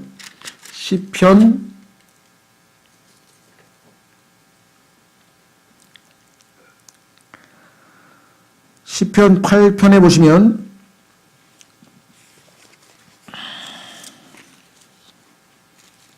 시편 8편에 보면은 거기 인간이 아담을 하나님께서 왕으로, 이 지구를 다스리는 왕으로 세우셨다는 것을 암시하는 용어가 나와요. 자, 한번 보겠습니다. 시편 8편 3절. 주의 하늘들 곧 주의 손가락으로 지으신 작품과 주께서 정하신 달과 별들을 내가 깊이 생각하오니 사람이 무엇이기에 주께서 그를 생각 속에 깊이 두시나이까? 사람의 아들이 무엇이기에 주께서 그를 찾아오시나이까? 주께서 그를 천사들보다 조금 낮게 만드시고 그에게 영광과 존귀로 관을 씌우셨나이다. 자, 여기서 관이라고 하는 것은 크라운인데요. 왕관 누가 쓰는 겁니까? 왕이 쓰는 거죠. 그러니까 아담에게 하나님께서 인간을 창조하시고 그에게 관을 씌우셨다는 얘기는 아담을 왕으로 만드셨구나. 그래서 6절에 보면 나와 있잖아요. 주께서 그로 하여금 주의 손으로 지으신 것들을 지배하게 하시고 모든 것을 그의 발 아래 두셨사오니 참으로 모든 양과 소와 들의 짐승들이며 다 다스리라 그랬잖아요. 공중의 날짐승과 바다의 물고기와 바다들의 행로들을 지나다니는 모든 것이니이다. 자, 그래서 다시 교재로 옵니다. 아담은 지구를 다스릴 통치권을 받았으나 에덴의 동산에서 이 통치권을 사탄에게 넘겨주었다. 무슨 소리입니까? 사탄의 말을 듣고 그 결과 사탄에게 통치권을 넘겨두었고 이로써 마귀는 이 세상의 신이 되었고 고린도후서 4장 4절에 보면 이 세상 신이 마귀예요. 자, 그래서 예수 그리스도에게 마귀가 다가와서 뭐라고 했습니까? 나에게 경배하라. 그러면 내가 이 세상을 주겠다 그랬죠. 자기가 즉 이 세상의 왕이 아니고서야 이 세상을 마음대로 주고 말고 어떻게 하겠어요? 그 얘기는 뭐냐면 아담이 창세기 3장에서 하나님께 순종하지 아니하고 마귀에게 순종함으로 선과 악의 지식의 나무를 따먹고 그 결과 왕권이 누구에게로 박탈된 거예요? 마귀에게로 넘어간 거 아니에요? 그렇죠? 그래서 마귀가 이 세상의 신이라고 성경에 기록되어 있는 거란 말이죠. 자, 다시 돌아옵니다. 자기가 원하는 그 누구에게도 이 왕국을 줄 수 있었다. 그래서 누가복음 4장에서 예수님 나에게 경배만 해라 내가 너한테 주겠다. 이렇게까지 얘기를 했죠. 예수님께서는 십자가에서 이 세상을 사셨고 십자가에서 자신의 생명을 내려놓고 이 세상을 사셨죠. 부활하신 후 자신이 이 땅의 소유권을 갖고 계심을 선언하셨다. 그렇죠. 마태복음에서 온 땅에 있는 권세, 온 땅에 대해서 마태복음 28장에서 예수님께서 자기가 이제 부활하신 다음에 마귀가 아닌 예수님께서 그것을 소유하고 계신다라고 하는 것을 분명하게 선포하신 것이 마태복음 28장 끝부분에 나오죠. 뭐라고 했습니까? 내가 뭐라고 했습니까?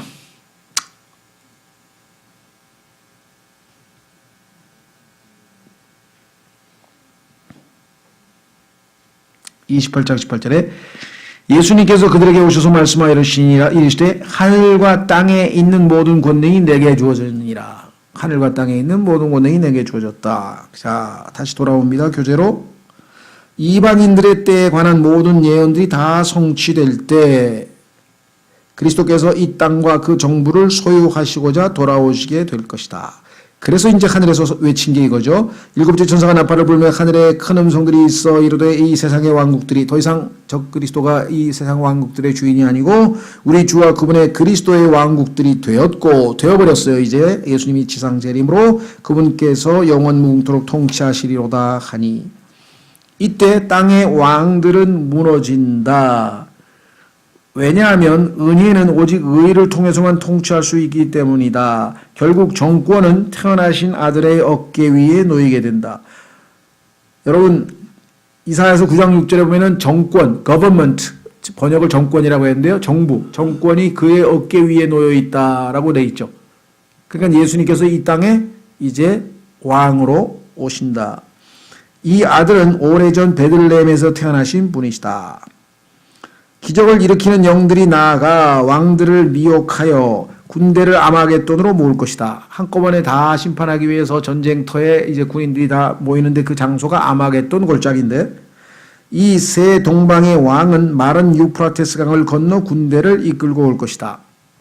그래서 예수님을 대적하기 위해서 오는 군대는 동방에서 오는 군대와 북쪽에서 오는 군대가 있는데 자 예레미야가 바벨론의 멸망에 관해 예언을 끝마쳤을 때 그는 하나님께서 그에게 주신 말씀들을 담고 있는 책을 돌에 묶어 유프라테스 강 가운데로 던지라는 명령을 받은 바 있었다. 혹시 예레미야서를 읽어보신 분들은 하나님께서 예레미야에게 책을 묶어가지고 돌을 거기다 함께 묶어서 바다에다가 던지라 그랬대. 하나님의 말씀을. 그런데 하나님의 말씀이 던져진 그 강이 다 말라버렸어요. 그래서 군대가 그 위에 마치 출애굽할 때 이스라엘 백성들이 홍해를 맨 바닥을 땅바닥을 위로 거둔 것처럼 이제 올 텐데 그렇게 되면 어떻게 되겠습니까? 상징적으로 하나님의 말씀을 발로 짓밟고 오는 셈이 되겠죠. 이방 군대가. 유프라테스 강을 오는데 그 유프라테스 강에는 뭐가 지금 들어가 있냐면 하나님의 말씀이 지금 거기에 물속에 잠겨 있단 말이에요. 근데 그 위를 짓밟고 오는 거잖아요. 이로써 이들 군대는 하나님의 말씀을 발로 밟고 강을 건너게 되어 멸망을 초래하게 된다. 그러니까 하나님께서는 이 모든 것들을 계획하셔서 이들로 하여금 하나님의 말씀을 짓밟은 그들의 모든 행태를 이렇게 상징적인 사건으로 하나 딱 보여준다. 지금까지 이방 민족들이 얼마나 하나님의 말씀을 무시하고 짓밟은 짓을 했습니까? 그런데 그것들을 상징적으로 보여주는 게 바로 실제로 말씀을 발로 밟고 오는 것으로 하나님이 보여주신다. 그들의 목적지는 예루살렘이었으나 예루살렘에 있는를 차지하기 위해서 예루살렘으로 진격을 했는데 예루살렘에 미치기 전에 멸망당하죠. 그게 무기또 골짜기입니다. 그 무기또하고 아마도기또는 같은 지명이라 그랬어요. 그들은 겨우 예를 들면 시온성이 예루살렘이죠. 예루살렘이 시온성이고 무기또 골짜기까지만 도달한다. 바로 이곳이 두 큰 무리가 전쟁을 위해 다윗의 성읍의 문 앞에서 전열을 갖추게 될 그곳이다. 세계 제3차 대전이 일어나게 될 바로 이 장소. 드디어 어마어마한 전쟁이 여기서 터지게 되는데요. 한 무리는 동방의 왕들을 대표하고 또 한 무리는 어디입니까? 바로 북방의 군대이다. 그래서 이 두 군대와 하늘에서 내려오는 하나님의 군대, 이것을 주의 군대라 그랬어요. 한번 확인해 보겠습니다. 주의 군대. 요엘서로 갑니다. 요엘서에 가니까 하나님께서 자신의 군대를 이끌고 이 지상에 내려오시는데 요엘서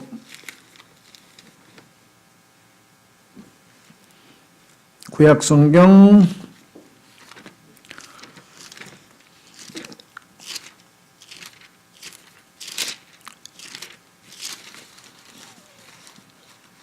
'호세아 다음에 요엘이죠. 예.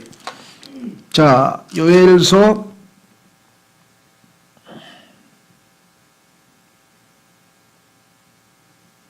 2장, 요엘서 2장에 보면은요, 주의 날이 이르러서 드디어 이제 아마겟돈 전쟁이 터집니다. 자, 요엘서 2장 1절. 요엘서 2장 1절. 너희는 시온에서 나팔을 불며 내 거룩한 산에서 경고의 소리를 내어 그 땅의 모든 거주민들이 떨게 하라. 주의 날이 이르느니라. 그날이 매우 가까우니 곧 어둡고 캄캄한 날이요 구름이 끼고 짙은 어둠이 덮인 날이라. 이날은 아침이 산들 위로 퍼지는 것 같으나 이는 크고 강한 백성으로 인함이라. 이와 같은 것이 지금까지 없었고 그것 이후에도 많은 세대의 여러 횟수에 이르도록 다시는 없으리로다. 불이 그들의 앞에서 삼키고 불꽃이 그들의 뒤에서 태우는도다. 그 땅이 그들이 이르기 전에는 에덴의 동산 같으나 그들이 이른 뒤에는 황폐한 광야 같으니 엄청난 파괴가 있죠. 참으로 아무것도 그들을 피하지 못하리로다. 그들의 모양은 말의 모양 같고 그들의 달리는 것은 기병 같으며 그들의 뛰는 것은 산 꼭대기에서 나는 병고 소리 같고 지푸라기를 삼키는 불꽃 소리와도 같으며 강한 백성이 전열을 갖추고 싸우는 것 같으니 그들의 얼굴 앞에서 백성들이 크게 고통을 받으며 모든 얼굴이 검게 되리라. 그들이 용사같이 달리고 군사같이 성벽을 오르며 각각 자기 길로 전진하고 자기 줄을 흐트러뜨리지 아니하며 서로 밀치지 아니하고 그들이 각각 자기 길로 걸으며 다음에 보세요. 칼에 넘어져도 상하지 아니하리라. 왜 그럴까요? 여러분과 제가 하늘에서 예수님께서 흰말 타고 우리가 함께 지상에 내려와서 하게 될 그 전쟁에서 우리는 어떤 육체를 입고 있습니까? 예수님께서 부활하셔서 입고 있던 영광스러운 육체, 우리는 이미 영광스럽게 변화된 육체를 입고 있죠. 이것은 이 세상에 우리가 있는 썩는 육체가 아니고 영광스러운 육체. 그래서 예수님께서는 문이 잠겨 있는데도 들락날락거리셨고 사라졌다가 나타나셨다 하실 수 있는 그러한 능력을 지니고 계신 그러한 영광스러운 육체를 입고 있었잖아요. 그렇죠? 그러니까 우리는 이 새롭게 된 우리의 영적인 육체는 이 지상에 있는 물리적인 칼로 찔러봐야 소용이 없어요. 예수님께서 막혀있는 담벼락을 들락날락 하신 것처럼 우리도 이 지상의 칼로는 상하게 할 수가 없다. 여기 써 있잖아요. 칼에 넘어져도 상하지 아니하리라. 그들이 그 도시에서 이리저리 달려가며 성벽 위에서 달려가고 집 위로 올라가며 도둑같이 창문을 통해 들어가려니 예수님께서 재림하실 때 뭐라고 말씀하셨나요? 내가 도둑같이 온다 그랬죠. 도둑같이. 왜? 창문으로 막 들락날락거리니까 도둑 같잖아요. 모습이.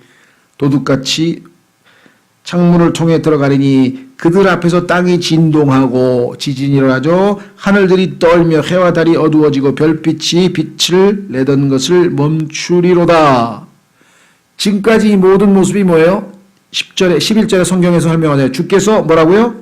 자신의 군대 앞에서, 여기 나와 있는 사람이 다른 사람도 아니고 여러분과 저입니다. 그분의 군대예요.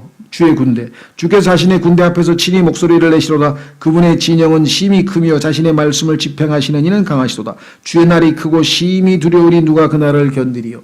이 아마겟돈 전쟁에서 어떻게 견디겠느냐라고 얘기를 했죠. 자, 다시 돌아옵니다. 교재로. 그래서 주의 군대. 자, 이제 많은 사람들에게 호기심을 유발하는 건 뭐냐? 아, 야, 동방에서 2억 군대가 온대. 그러면 그 중국군 아니야? 이거 어떻게 생각하세요? 얼마 전에 중국은 자기들의 군대를 2억 명을 보유하고 있다고 얘기까지 했대요. 그러니까 야, 이거 맞아떨어지는가 보다.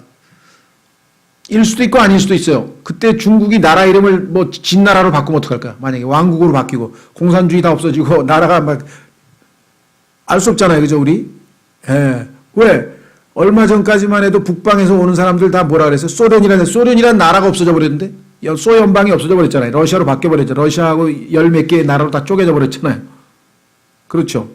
그러니까 소련 하던 사람은 소련이 지금 존재도 안 하는 나라인데, 그러니까 지금 현재 일어나고 있는 거에다가 꽤 맞추려고 하지 말고, 성경은 예수님께서 지금 우리가 교회 휴거된 이후에 환란 기간 동안에 이 세상의 역사와 삶이 어떻게 바뀔 줄 몰라요. 뭐 말도 못하게 바뀔 거란 말이죠. 지난번에도 말씀드렸습니다. 피크 오일처럼 오일도 다 사라질 것이고 결국은 기름 에너지가 없으면 어떻게 되겠어요? 옛날 방식으로 칼싸움으로 여기다 칼에 넘어진다 그랬잖아요. 말 타고 하는 그런 전쟁이 될 가능성이 높다고 성경에 나와 있잖아요. 그러니까 당연히 여기 보세요. 필자는, 이 글을 쓴 사람은 러시아, 독일, 중국, 일본 혹은 성경이 말씀하고 있지 않은 그 어떤 것도 언급하지 않았음을 주목하기 바란다. 왜냐하면 종말론에 관해서 사람들이 책을 쓰면 밤낮 이러한 것들을 언급해서 센세이션하게 마치 그냥 야, 저기 러시아가, 이거 성경에 러시아가 나온대, 어머 뭐 중국이 나온대, 뭐 2억 군대가 나온대, 666이 베리칩인가 봐, 막 갖다 붙이면 그런 센세이셔널한 그러한 것에 사람들이 권위를 두고 마음이 흔들리면 안 된다는 거죠. 우리는 정확무하게 성경이 기록한 대로만 믿으면 이 세상은 다 뭐야? 성경이 기록한 대로 이루어질 것이다. 자, 여기 나와 있죠. 한때 소련을 다루는 예언서적들이 많이 있었으나 그 소련이 지도에서 사라진 지금은 그 모든 것들은 쓸데없는 흙물이 되고 말았다. 소련이 없어졌으니 뭐 소련에 대해서 예언해봐야 무슨 의미가 있냐. 황금해안, 여러분들 옛날에 황금해안이란 말 들어보셨죠? 그 다음에 콩고는 기타 한때는 나라에 있던 지역들이, 콩고도 지금 이름이 바꿨어요. 나라 이름이. 그러니까 지금 있는 지명 중에서 나중에 성경적 지명으로 바뀔 이름들이 많아요. 성경적 지명대로 남아있는 나라도 아직도 많아. 리비아는 성경에서도 리비아, 여기서도 리비아. 이티오피아는 성경에서도 이티오피아, 성경에서 이티오피아. 성경에서도 이집트, 지금도 이집트.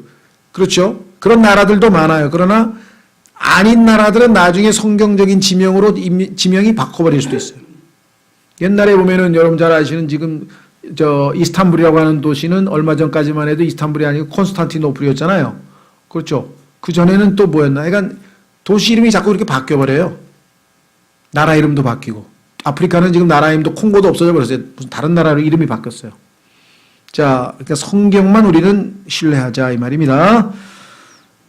하나님께서는 이 땅의 지명을 결국은 자신의 말씀에 일치시키실 것이다. 그러므로 그분의 말씀을 현재의 지도에 끼워 맞추려 하지 말라. 이들 민족들과 군대들의 신호는 알려져 있지 않다.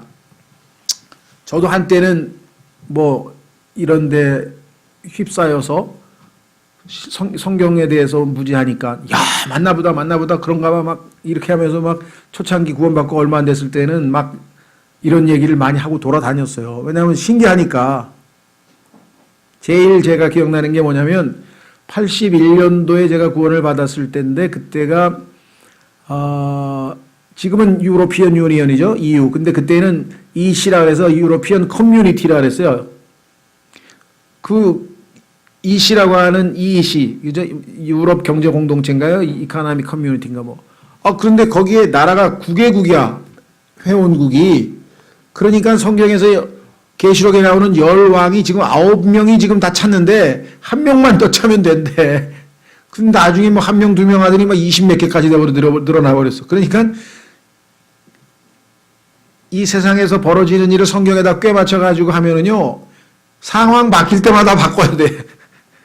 그 수치를 나가는 거예요. 근데 그때는 막 성경 가르치는 사람들이 전부 다 9개, 이제 10개, 한 나라만 가입하면 뭐 이제 막 열왕이 뭐 완성이 된다고 막 그러니까 뭣도 모르고 막 했는데 지금 생각하니까 내가 그렇게 해서 전도한 사람이 콧방귀를 꼈을 거 아니야. 아유, 이 친구 정말 완전히 사기꾼이었다고.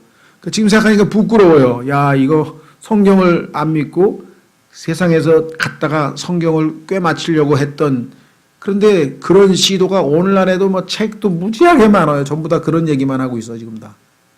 그러면 소련 하던 사람들은 지금 소련 없어지면 다 뭐가 되는 거기? 그렇죠? 따라서 우리는 이런 일에 뇌화부동하지 말자 이 말입니다. 여기 써 있어요. 이들 민족들과 군대들의 신호는 안 알려 있으면 모르는 채로 놔두면 돼, 그냥. 그래서 이에 대해 온갖 억측들이 이들에 대해 난무하고 있으나 헛된 일이다. 왜? 너는 그분의 말씀에 더하지 말라. 그분께서 너를 책망하실 터인즉 내가 거짓말쟁이로 드러날까 염노하다. 성경에 없는 얘기는 붙이지 말자 이겠죠. 성경에다가. 종말에 관해 신문의 중요 기사를 사용해 해석을 시작하는 자들은 자신들의 이론을 논리적으로 일관성이 있게 견지하지 않는다. 상황이 바뀌면 갖다 끼. 얼마 전에는 또 트럼프, 성경에 보니까 하나님의 나팔소리 트럼프가 계시록에 2번 나오는데 트럼프가 대통령이 됐대요. 그래서 막 또 트럼프 얘기를 갖다가 계시록에다 갖다 꿰맞히는 사람이 있나. 그렇게 우리는 귀가 얇아서 센세이션할 한 얘기가 나오면 그래? 막 이런 거 그렇죠. 쉽게 넘어가는데 정말 이 저자는 여지부동 기록된 하나님 말씀대로 될 테니까 하나님의 말씀을 붙들고 가만히 있으라 이거죠. 이들은 국경이 없어지고 민족 간의 구별이 제거되어 온 세상이 단 하나의 정부로 통합되는 날이 올 것을 경고하고 있다. 그렇습니다. 적그리스도 하에. 그런데 어째서 이들 왕들과 군들의 신원을 확인한답시고 과거 역사에 존재하던 국경과 각 민족들의 이름에 의존하고 있는 것일까? 나중에 적그리스도가 오면은 뭐 국경이 없어지고 다 하나로 통합된다고 그렇게 예언을 하면서 옛날에 있던 국가 이름을 다 들춰서 봐라 여기 성경에 이런 나라가 나오고 뭐 이런 얘기가 서로 명백한 모순이다 이거죠. 이것은 이제 우리를 현혹시키기 위한 것이죠. 하나님께서는 구체적이고자 하실 때에는 구체적으로 말씀하시며 성경에서 하나님께서 정확하게 구체적으로 얘기할 때는 구체적으로 말씀하시며 그렇지 않을 때에는 아무도 함부로 추측하지 못하게 하신다. 그렇습니다. 어린 양과 전쟁을 벌이는 10명의 왕들의 연합이 있게 될 터이나 확인해 보겠습니다. 계시록 17장. 10왕이 어린 양을 대적하기 위해서 이제 연합국의 형태로 이제 군사 동맹을 체결하는데 계시록 17장에 보면 나오죠. 자, 12에서 14절. 계시록 17장 12절에서 14절. 내가 본 10뿔은 10왕인데 그들이 아직 아무 왕국도 받지 못하였으나 그 짐승과 더불어 1시간 동안 왕으로서 권능을 받느니라. 이들이 한 생각을 가지고 자기들의 권능과 힘을 그 짐승에게 주리라. 이들이 어린 양과 전쟁을 하려니와 어린 양께서 그들을 이기시리니 그분은 주들의 주시오 왕들의 왕이시며 또 그분과 함께 있는 자들은 부르심을 받고 선정된 신실한 자들이니라 하더라. 그렇죠? 예. 자, 그래서 우리는 10왕이 힘을 합쳐서 적그리스도와 동맹을 체결하고 어린 양과 전쟁을 벌인다. 여기까지는 성경에 써 있어요. 문제는 뭐냐? 이 10왕이 누구냐? 이거를 지금부터 우리가 막 여기서 추측해가지고, 아무리 봐도 지금 뭐 독일이 센데 독일하고 뭐 프랑스하고 막 이러고 갖다 붙이면 안 된다, 이 말이에요. 무슨 말인지 아시겠죠? 예, 그런 거는 우리가 해야 될 일이 아닌 거죠. 어떤 건지는 나중에 셋째 하늘에 올라가서 우리는 휴거돼서 밑에서 일어나는 일을 우리가 보고 있을 텐데, 자, 오늘날 이 시점에는 10명이 왕은 없다. 왜? 아직 휴거도 안 됐으니까. 여기는 지금 환란이 거의 끝나갈 무렵에 나오는 거니까. 분명히 환란 기간 동안 이 땅의 정치 구도에는 획기적인 변화가 있을 것이며 그렇습니다. 여러분 생각해 주십시오. 교회가 휴거되고 나서 이 땅에 마지막 다니엘의 70째 주가 시작이 되면 지금 있는 정치 제도나 이 사회 제도가 그대로 유지되겠습니까?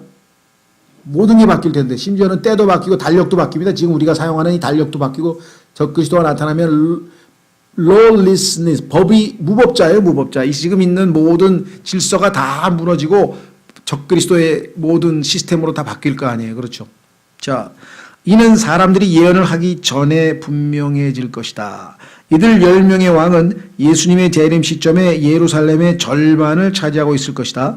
주께서는 이들을 다 모아서 삼켜버릴 것이다. 자, 마지막 성경 구절 한번 보겠습니다. 스가랴서 14장 1절 2절 마지막 때에 스가랴서 14장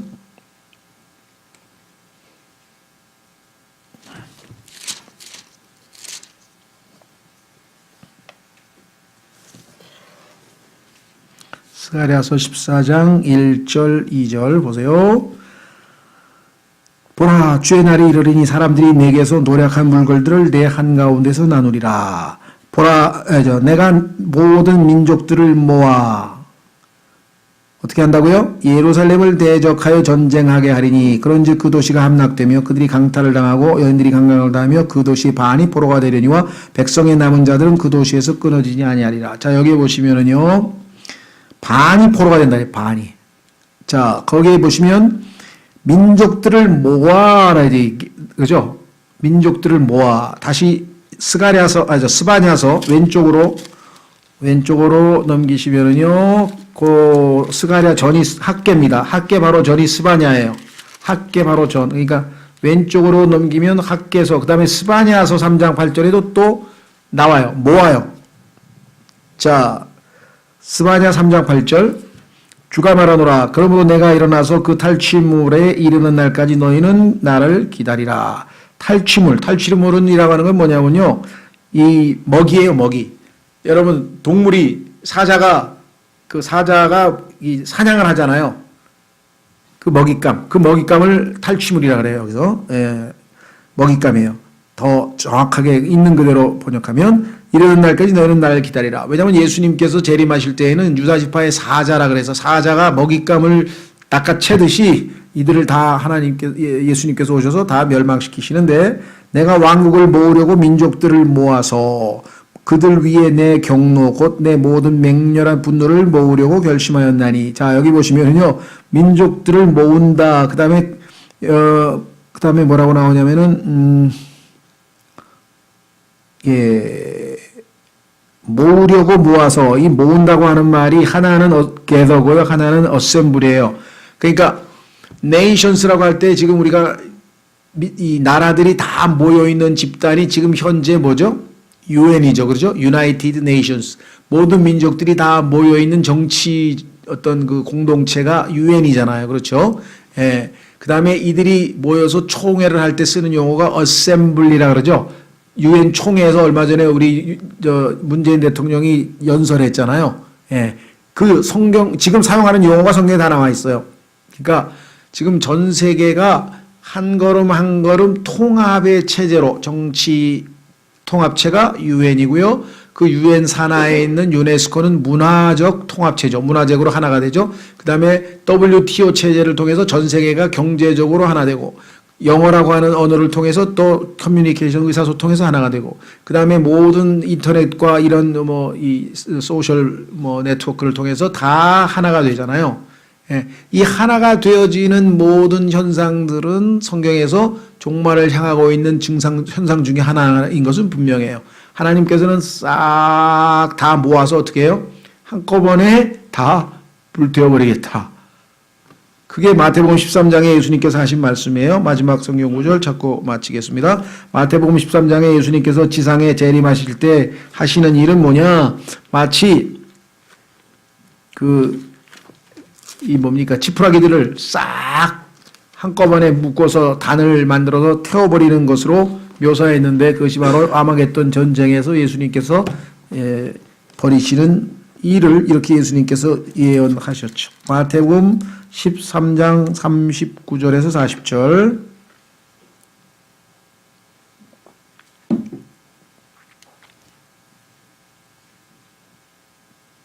자, 찾으셨습니까? 예, 밭의 가라지 비유를 설명합니다. 예수님께서 밭의 가라지 비유.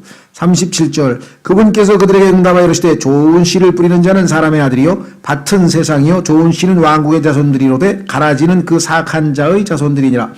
39절 가라지를 뿌린 원수는 마귀요 수확하는 때는 세상 끝이요 그 다음에 뭐라 했습니까? 거두는 자들은 천사들이니 그런즉 가라지를 모아 여기 나와 있죠. 여기 그런즉 가라지를 어떻게 한다고요? 모아. 그런데 아까는 뭐를 모았어요? 민족들을 모아. 스가랴서 14장에서 그 다음에 스바냐서 3장에서 민족들을 모아 가라지를 모아 다 같은 말이죠. 어떻게 한다고요? 불태우는 것 같이 이 세상 끝에도 그러하리라. 그러니까 한꺼번에 이 전 세계가 지금 하나의 시스템으로 가는 것은 마지막 순간에 하나님께서 한꺼번에 심판하시기 좋게끔 환경을 지금 만들어가고 계신 건데 그것도 모르고 인간들은 바벨탑처럼 야 우리가 하나가 돼서 힘을 합쳐서 우리의 이름을 내자 하고 마치 인간 문명이 무슨 굉장한 어떤 이 업적을 이루고 인류가 아주 이렇게 전 세계적으로 높임받는 어떤 그런 인문주의, 인간 중심 세상이 올 것처럼 지금 착각하잖아요. 그래서 인간이 뭐든지 다 할 수 있고 우주 개발을 포함해서 인간은 모든 문제를 다 해결할 수 있고 이를 위해서 뭐 인공지능을 포함해서 뭐 하여간 온갖 기술이 총동원되잖아요. 테크노피아가 오는 것처럼 생각하는데 하나님께서는 그 모든 작업이 스스로 제 무덤을 파는 거야. 다 같이 모여 있어. 하나하나 심판하기 복잡하니까 다 모아. 이렇게 싹 다 같이 모아서 불태워버리시기 위해서 그렇다라고 성경에 지금 예언을 했네요. 그렇죠? 그래서 지금 온 세상이 통합, 모든 것이 다 지금 트렌드가 통합으로 가는 것은 하나님께서 뒤에서 지금 뭐예요? 이러한 모든 심판의 과정을 준비하고 계신 거예요. 섭리, 하나님의 보이지 않는 손길이 지금 작용하고 있는데 성경을 통해서 우리는 그것을 부정적 시각에서 이제 때가 됐구나. 하나하나 이제 완전히 통합되어 가는구나.